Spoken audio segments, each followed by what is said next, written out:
Yeah, we are joined by Jennifer Epstein, a White House reporter for Bloomberg. Jennifer, thanks for joining us.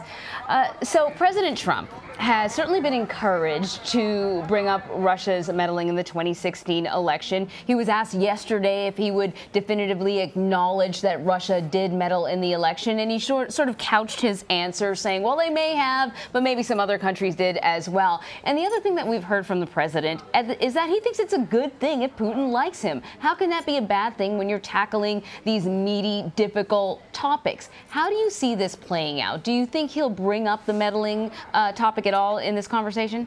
You know, this meeting's been going on for a while now. It's probably close to its end at this point. And, you know, it seems like if there was any mention of this topic, it was probably in passing, maybe even a joke. We know that this president tries to use humor, which is not something really that Vladimir Putin is known for in any way, but Donald Trump definitely tries to use jokes to try to ingratiate himself with other people, especially other leaders or other people he's trying to impress. But that if there is any discussion, it will be more about cybersecurity writ large and the threats to both countries than it'll be this president you know, confronting Vladimir Putin over the involvement in the election. That's not something that this president does. You have to remember, you know, all kinds of meetings he's had, including one just earlier this morning with the Mexican president. He does not generally confront people on the issues that he makes a big deal about. Like Mexico paying for the wall is not something that he's been aggressive about face to face with the Mexican leader, let alone to be aggressive on something that he doesn't really fully believe and feels like undermines his legitimacy of his power, such as the Russian involvement in the election. I think that's a good analysis, and yet this is very different than the meeting with the Mexican president in the sense that intelligence agencies have said that this is a foreign adversary that has meddled in our democracy and in the U.S. election. So how does President Trump come back to the American people and explain the warmness with Vladimir Putin and explain not confronting him on these issues?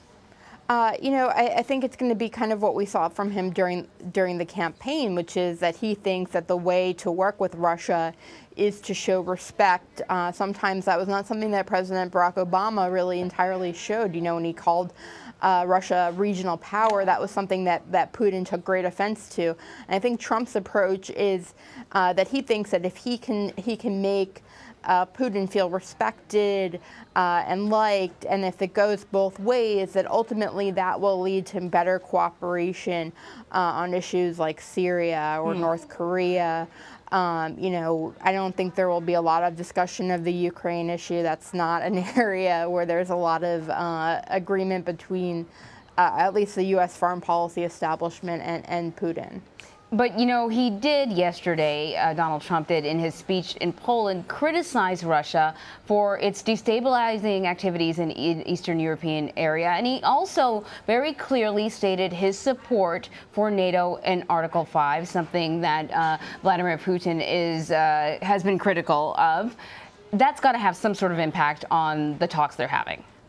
Yeah, you know, I do think that Trump and his aides are certainly aware that they can't go into this meeting, that they couldn't go into this meeting in a, you know, kind of a too friendly or too subservient a fashion. That the thing that Putin respects is power and other people showing that they are standing up for their own interests, and that there was a way for President Trump to go into this meeting at once showing a willingness to cooperate on certain issues while also staying firm on other things and continuing to try to convey, to some extent anyway, that the U.S. is the solitary world power, but that it's still willing to respect Russia. You know, so much has been made throughout the coverage, including our own, about Putin and how he's a former KGB officer who can play these Jedi mind tricks, and he knows judo, mental judo perhaps, he plays chess. And yet he called, let's remember, I'm just remembering this from reading our own CBSNews.com article, that he called Trump a genius last year. Right. And so Trump may have some tricks of his own. Are we expecting perhaps a curveball that President Trump will throw Well, I think there's been some, discussion of whether that was really what he meant or just kind of the translation or interpretation of what he said. But yeah, I mean, I do think that there is a potential that there could be something that the Trump administration has come together. We can't. It's very easy to kind of overestimate Putin, I think, and to underestimate. Say he's ex-KGB. He's met with this is his fourth U.S. president that he's been a peer of.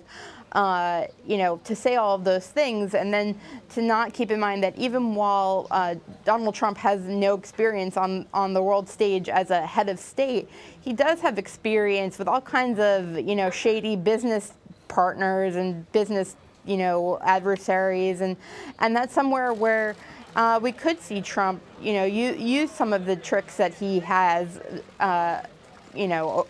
developed over the years, and that there might be some way for him to actually, in at least a small way, get the better of Putin. But whether they're playing on the same, playing field, I think is yet to be seen. So there are two difficult areas of concern. It's North Korea and Syria. And it certainly seems as if the U.S. and Russia have very different points of view about how to handle those two problems. Do you think, though, there are areas where there will be some common ground? I understand that it may not be discussed during this meeting, but we know that, their high-level cabinet members will continue the work beyond this meeting. Yeah, while the Syria issue in general, in terms of the Assad regime's role and continued existence, is obviously a place where Russia and the United States have different perspectives, they do agree on the goal of fighting ISIS. So that seems to be the one thing that can bring together a whole lot of countries, is that this is a real threat to kind of Western society. And, so that's one area where there can be some agreement. I think on North Korea, we just saw Russia, oppose UN action.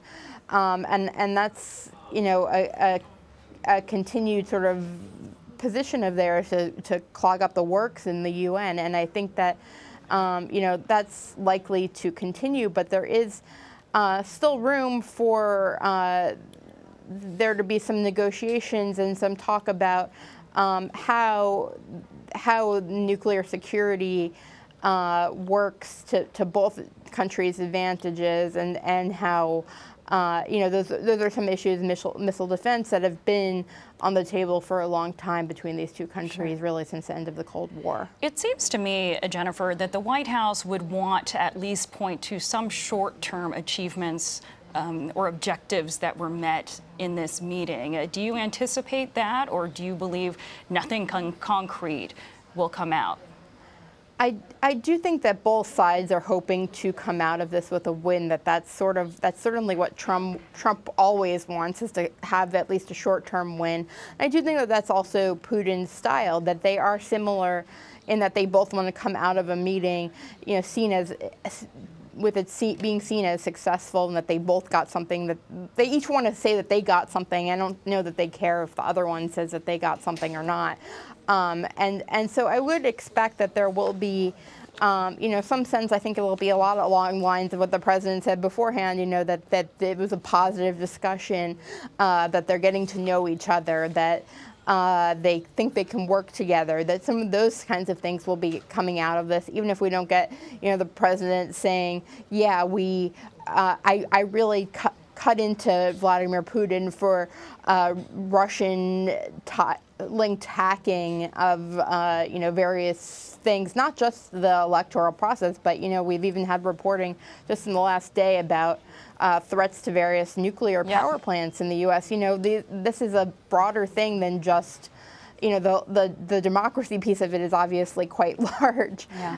But so is, things like the security of nuclear power plants around the U.S. and all the other kinds of cyber hacking that are happening, some by the Russians, some by the Chinese, some by other countries, others by non-state actors. And those are areas where I think there's always going to be an expectation on the U.S. side that Russia is doing some of that, but there's also, Russia being aware of all the threats that it faces on that front, and that it goes both ways, and that, security is important on both sides. Yeah. Okay. Jennifer Epstein, thanks for making those points with us. Thanks.